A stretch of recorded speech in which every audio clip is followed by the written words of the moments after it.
Welcome to the Resilient Retail Game Plan, a podcast for anyone wanting to start, grow or scale a profitable creative product business with me, Catherine Erdley. The Resilient Retail Game Plan is a podcast dedicated to one thing, breaking down the concepts and tools that I've gathered from 20 years in the retail industry and showing you how you can use them in your business. This is the real nuts and bolts of running a successful product business, broken down in an easy, accessible way. This is not a podcast about learning how to make your business look good. It's the tools and techniques that will make you and your business feel good. Confidently plan, launch and manage your products, and feel in control of your sales numbers and cash flow to help you build a resilient retail business.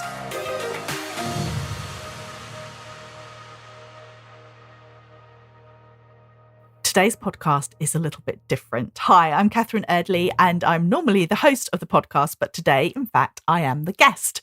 I'm going to be interviewed by small business PR expert Lucy Werner, all about my brand new book, Tame Your Tiger, How to Stop Your Product Business Eating You Alive. It was released this week. And in order to celebrate this momentous occasion, Lucy has kindly agreed to interview me. So stay tuned to find out all about my writing process, who it's for, why I wrote it, what the key learnings are for me, and what I really hope that you'll take away from the book. Lucy herself is an author and has written the very fabulous book, Hype Yourself, and also Brand Yourself in collaboration with her husband, Adrienne. And you can find out more about Lucy and her books via the links in the show notes. But for now, stay tuned and find out all about Tame Your Tiger, How to Stop Your Product Business Eating You Alive. Hello, Catherine. Hi, Lucy.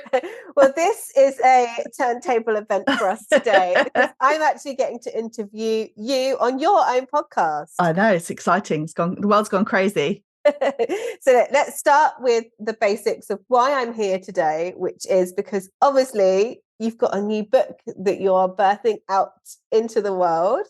That's right. Tame Your Tiger, How to Stop Your Product Business Eating You Alive launches this week.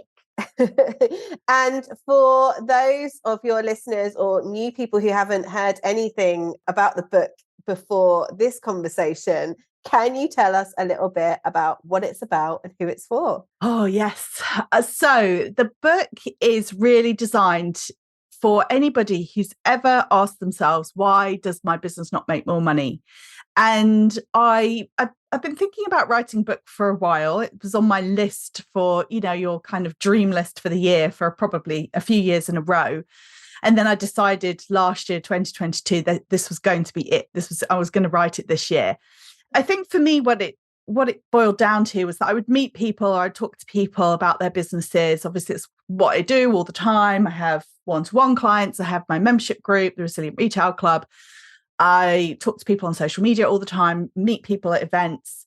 And periodically, somebody would say something along the lines of, I just don't get it. The sales are growing, but I looked at my accounts and I broke even. I don't understand it. Or I'm not making any money, even though I am selling.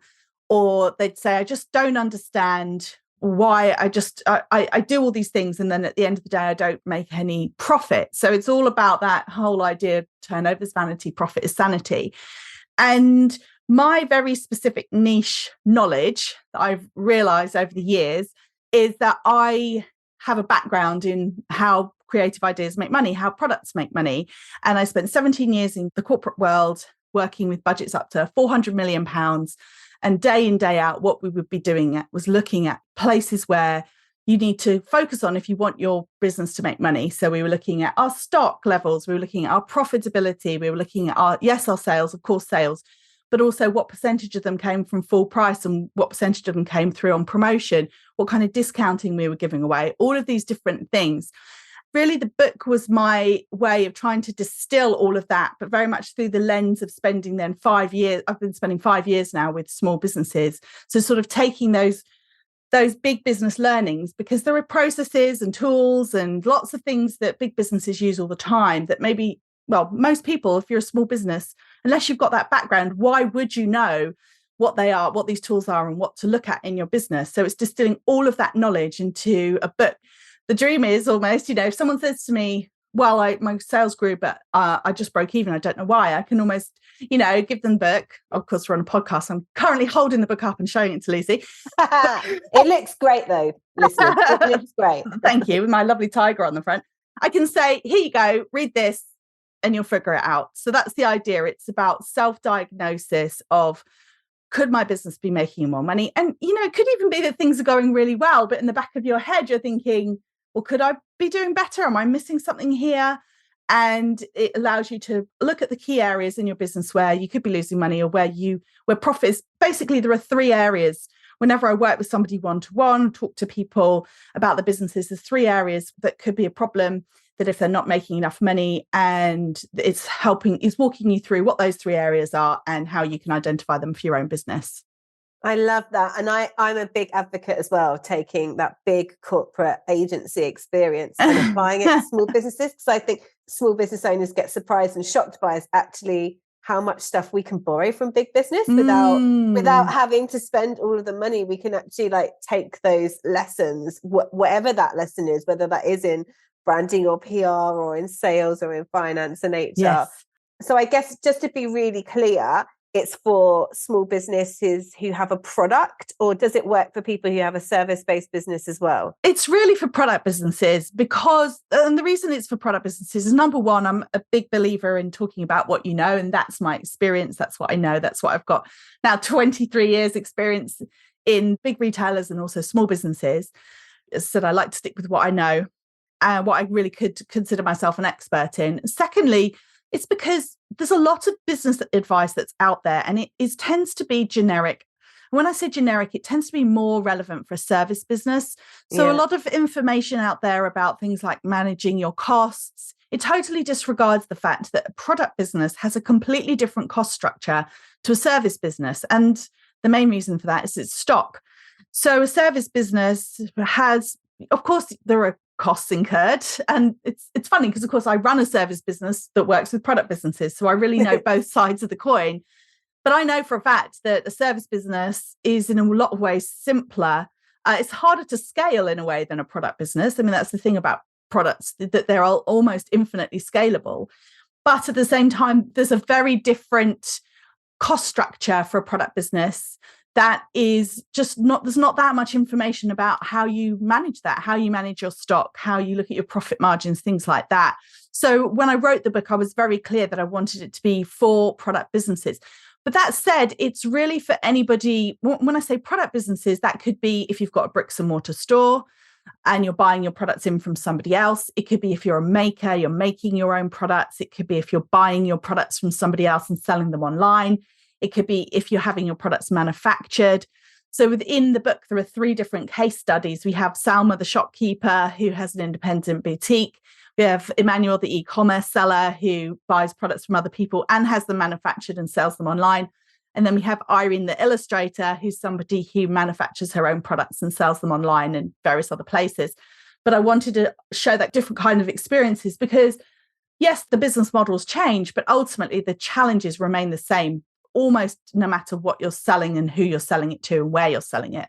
Okay, that all sounds really good. I guess my other question is it for people who are completely brand new to having a product-based business, or could it be for somebody like me who has a product but isn't really doing that much with it and could maybe need a bit of a push to amplify it? Like what level on our product-based business journey do we need to be on for this book to be accessible to us? Yeah, it's a great question. I think that it could be very relevant if you've been running your business for 10 years plus, because a lot of what we're talking about in the book is a very specific perspective coming from my experience in big retailers. So managing stock, everything else, which is one of the things that even people who've been running their business for a long time can struggle with. And somebody asked me as well on social media, they said, is it for you if you feel like you've already been eaten by your tiger? So I was like, yes, it's fine. If you feel like your tiger's out of control, you can read it too. So I think that it will have some interesting perspectives and tools for people who've been going for a while. And I think if you're first starting out, it may not be as relevant in as much as where you're looking at things like your history and looking back every month. But what it will do is give you a really good understanding of the fundamentals that underpin profitable product businesses, because that's ultimately what it boils down to, is that there are key elements that make that are universal to having a profitable product business, from somebody who's first starting out all the way up to Walmart, one of the world's biggest retailers. And it really comes down to two things. Number one, do you make enough money every time you make a sale? And number two, how quickly do you get your money back after you invest it into stock? So the quicker you get that money back, the more profitable and cash rich your business will be.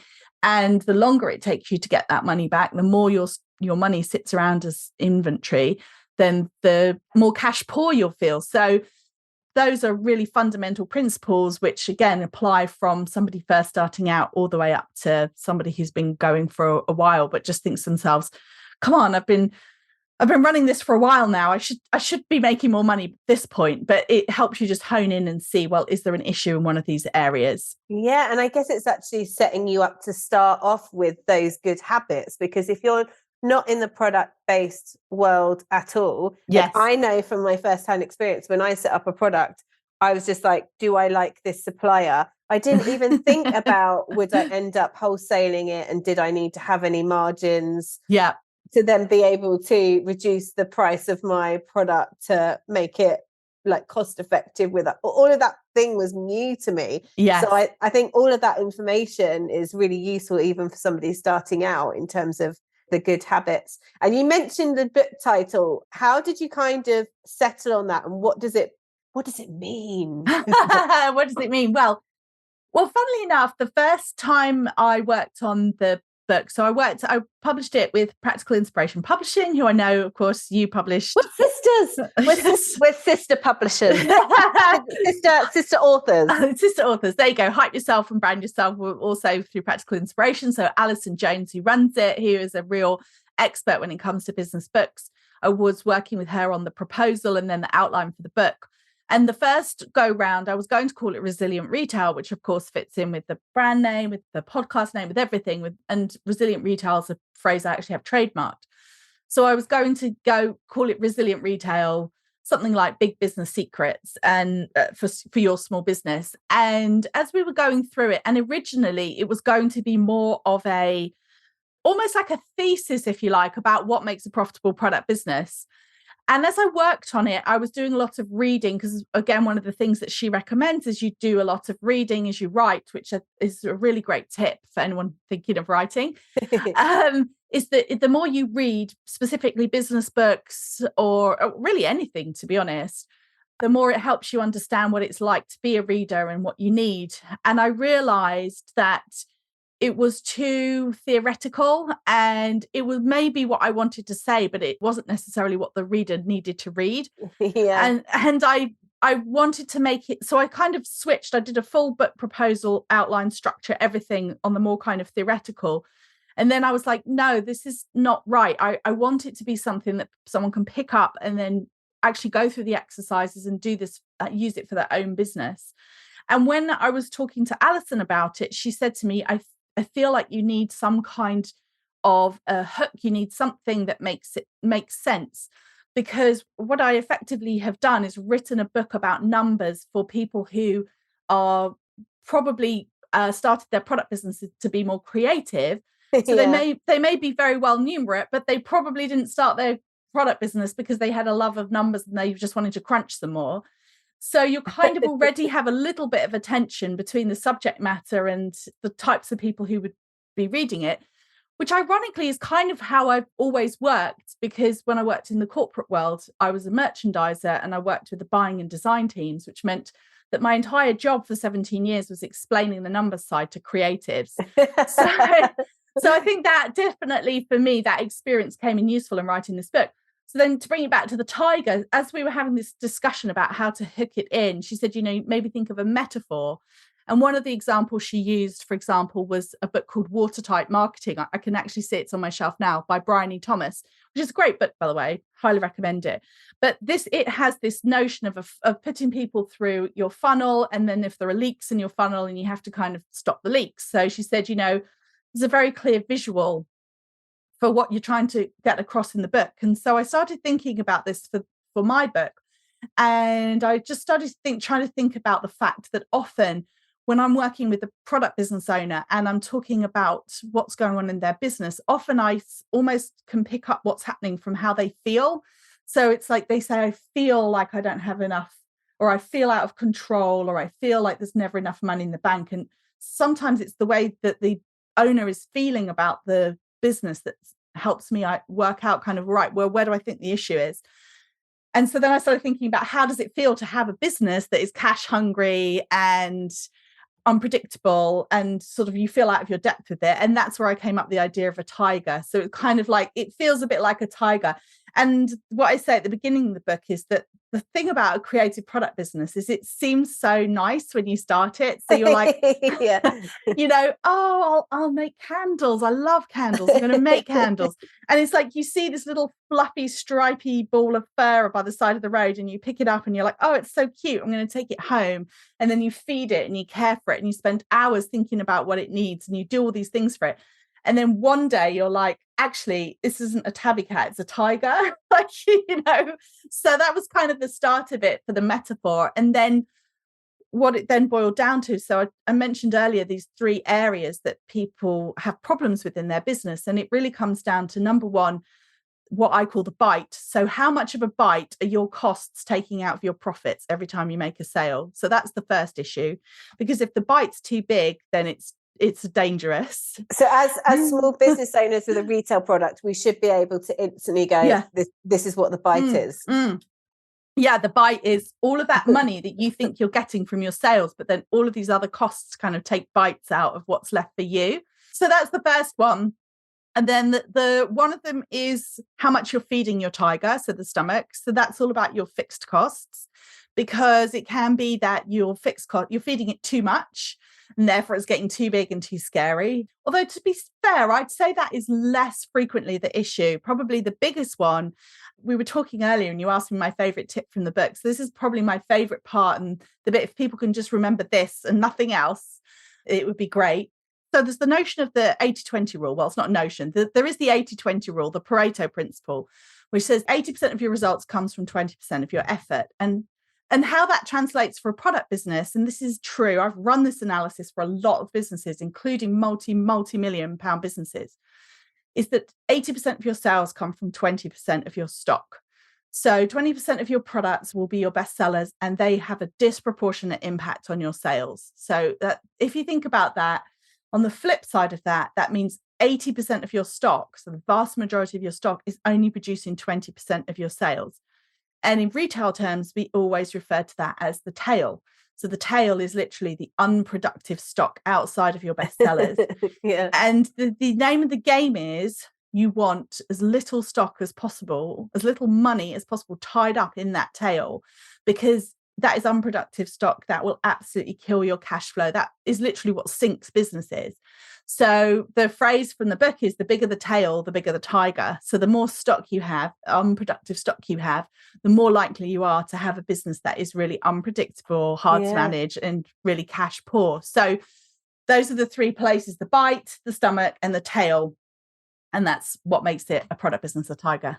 I guess as well, like, one of the other big challenges, and this is where actually you and I have a lot of crossover in what we do, is on that promotional side of, and the sales and the marketing side of it. And I'm assuming also, like, the bigger your tail, the more it's also your time and energy being sucked into promoting the wrong part of your business. And actually that applies to whether you're a service-based business or a product-based business. Like, you can do the numbers that way as well. For sure. And I think that's the thing about unproductive stock, is that it sucks up your mental time. The number of times people have told me, like, I spend all my time like rearranging the shelves and like moving the stuff around.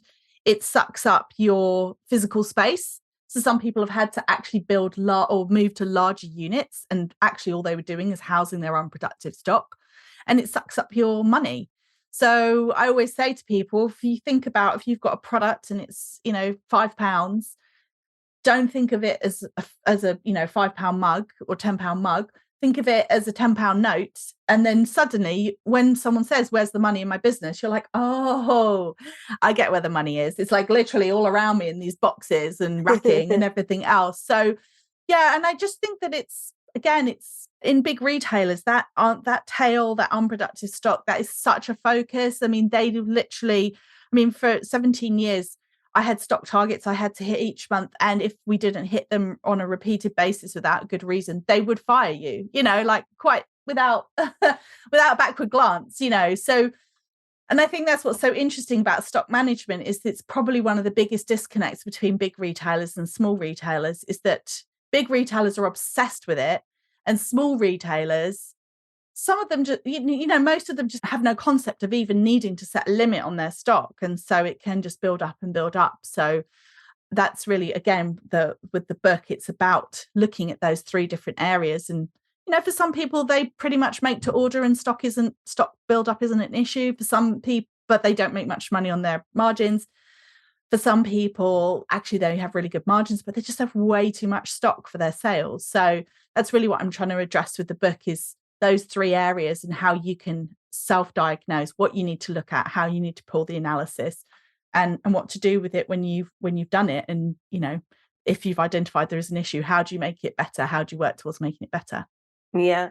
And does this just apply for those small businesses who are selling directly to the public, or does this cover off like a bit of advice if they're trying to get retail distribution and what it is that they need to be looking out for based on obviously your experience in that place? Yeah, I mean, definitely we do touch on wholesale. Irene, the illustrator, one of the case studies, she is also somebody who wholesales as well. So we do talk about that, about what that means for her margins and her stock management and everything else. So yeah, absolutely. We do touch on that as well, because again, it's the same principles, really. It's still about looking at your margins, and the better your margins are when you're selling direct to the consumer, the more likely it is that you'll have enough of margin to sell to a retailer, because of course those margins are much, much lower. So we definitely touch on it as part of it. And it's also really useful to understand that you may think if you're somebody who does a lot of wholesaling, you do have to work around the fact that you are going to have much lower margins on your wholesale income stream. And you might not necessarily have the choice to actually even, it's kind of like, this is how we operate. Yeah. You'll take our numbers, or you don't come with us. So knowing what that effect's going to be, I guess, is very important. Yeah, absolutely. It's really important to have that focus, because as much as it is about knowing your profit margins, you are sometimes going to make decisions where margin isn't the only driving factor, but it's much better to be making that from a position of strength where you know what your margins are, you know what you're working with, you know the impact of wholesale or other, because there are some selling platforms like Not on the High Street, they take 25% commission plus VAT, so they're taking a big chunk of your sales as well. So it's good to know. It's a lot. It's good to know that and know what you're dealing with as a business and really have that focus so that you can, again, it's just, for me, it's about confidence and clarity for the business owner. It's about, okay, yes, I know what numbers I need to look at. I'm looking at them and I'm making decisions from a position of understanding, as opposed to just feeling like I literally have no idea what's going on. Totally. And so look, I think a lot of your listeners have been probably on this journey with you for a long time. But if they don't know anything today about this book writing journey, like you've obviously said you had it in your head for years. Yes. And obviously the way that you've written the book has evolved. Yes. But I think you and I actually have a sort of a similar thing in that actually when it came to writing it, that bit was quite speedy because we already knew what our audience and our community needed. Is that the case for you? Yeah, definitely. So one of the things I did last year, which kind of kick-started it, so it was on my list for a long time, but then actually, you're right, the whole thing from start to finish, January 2022 was when I actually started it in earnest. And then just over a year later to be published is quite, that bit feels quite fast. Yeah. And I did the book proposal challenge with Alison Jones, which I know you did too. Yeah, that's how. So that I won my book deal. You won your book deal. I won my book deal at the end of that. But the book proposal challenge, for those of you listening, not that we're going to go on an affiliate link side plug for Alison, but I think for a lot of people starting out writing a book, they don't really realise that you actually need this proposal, which is essentially it's your product pitch, isn't it? For your own product. And you can either then take that to an agent or to a publisher, or you can work with a hybrid publisher like Alison. So you did the challenge. I did the challenge. And I have to say, I do highly recommend it if anyone's listening and thinking about writing a book, because what it showed me was every day you had different tasks to do about, your ideal customer, your ideal reader, your marketing plan, your credentials, why you should write it, what your idea was. And it was interesting because we were in a Facebook group and some people each day were like, oh, I hadn't really thought about this. And every single one I was like, yep. Like, I know that. That is the beauty of running the membership and working with one-to-one with a lot of clients, is that I feel like I know the creative product business owner really well. So I knew what I wanted to say to them. I knew how I wanted to market it. I knew why it would made sense for me to say it, for example. So I think that the book writing challenge was really just showed me, okay, I'm ready to do this. Like, I know what I'm doing. And then I went on after that. There's a boot camp that you can do. So I did that with Alison as well, which was about then kind of going through in more detail, putting together the table of contents. So that was kind of, you put a lot of time and effort up front into putting the structure together for the book. Yeah. Which was really good then, because when it came to write it, I was, ready to go and I knew what each chapter was going to be, even down to like rough word counts and things like that.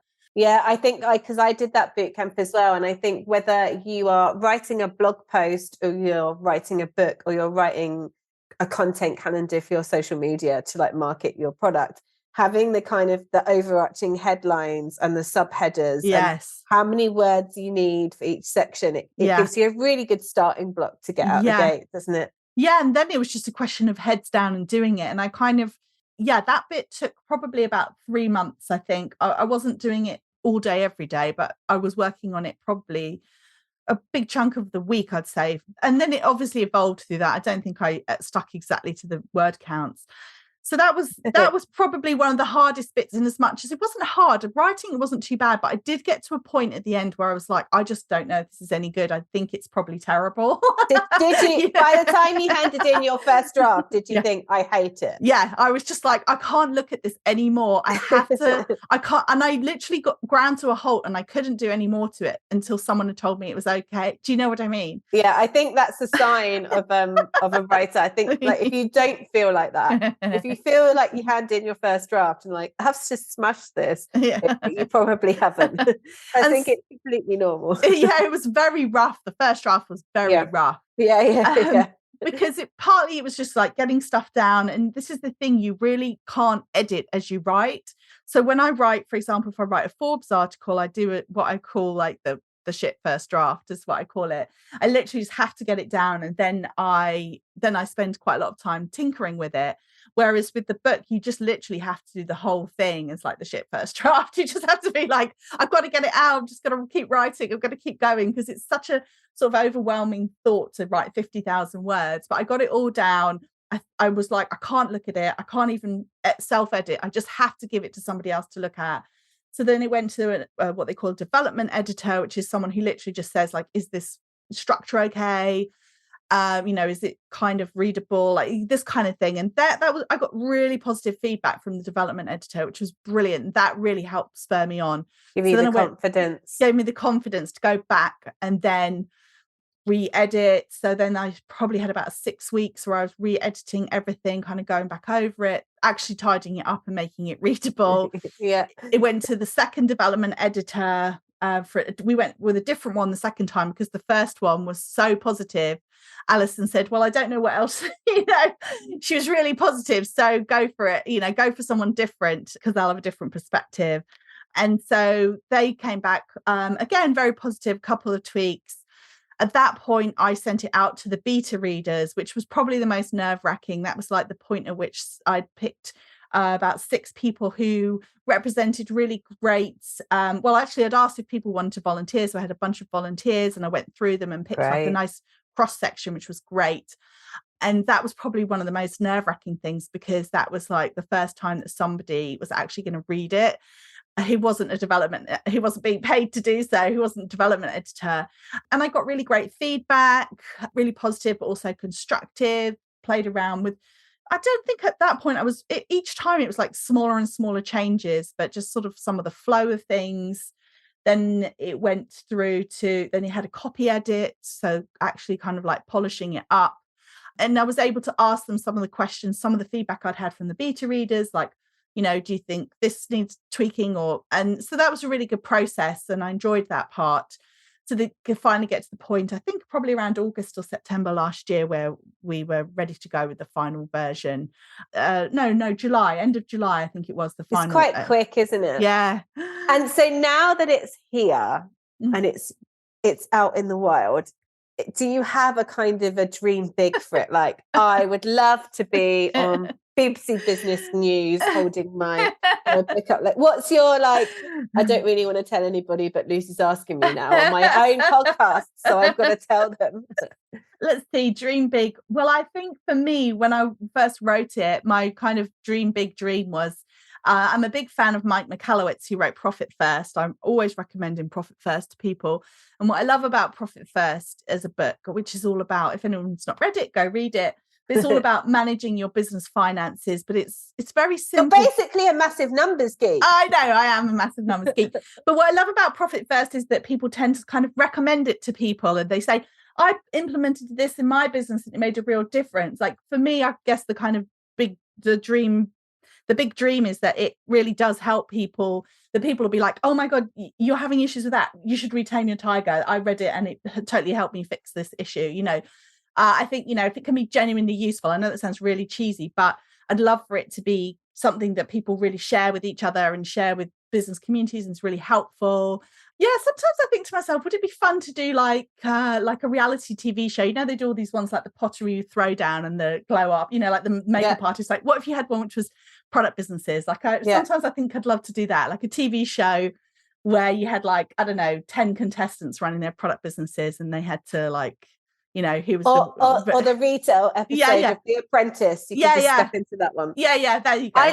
I love that. And actually the reason I love that is because it ties us up quite nicely to the end of this episode, which is to all of your listeners who buy the book and love the book, to leave an online review, because it makes such a difference. So people who don't know Catherine, and I've experienced this for myself, when you have a book, the more reviews you have, the more credible it looks. And everybody kind of knows that the first sort of 10 or 20 are going to be your parents and your aunts and your cousins.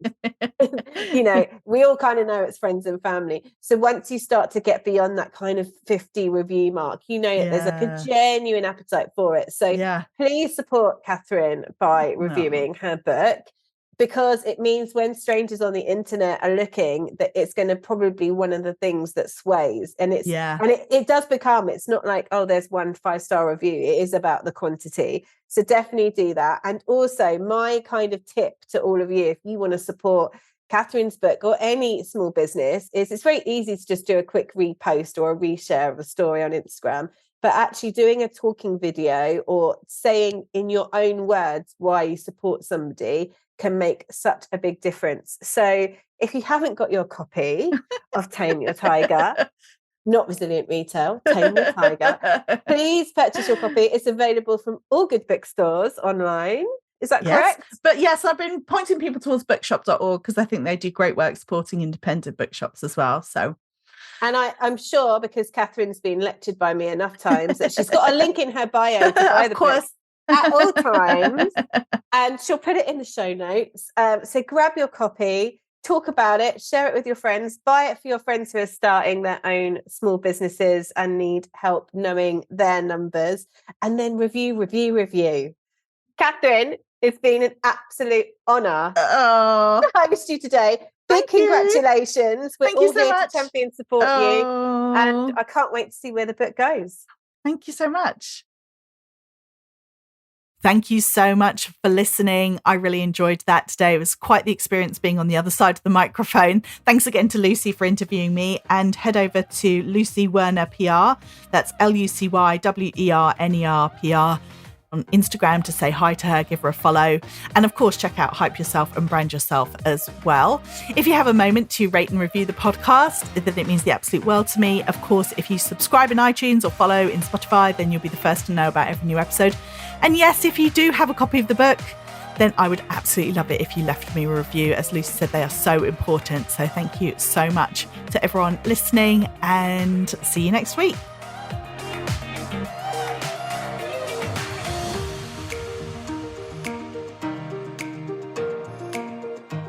If you've enjoyed this week's episode, then I invite you to check out resilientretailclub.com. The Resilient Retail Club is the membership for anyone wanting to start, grow, or scale a profitable product business. No more trawling Google trying to find the answers to your questions, or wading through general business advice that speaks mainly to service-based businesses. Whether you're still at the idea stage or you've been going for a while but want to get more focused and organised when it comes to your business, the Resilient Retail Club is the place for you.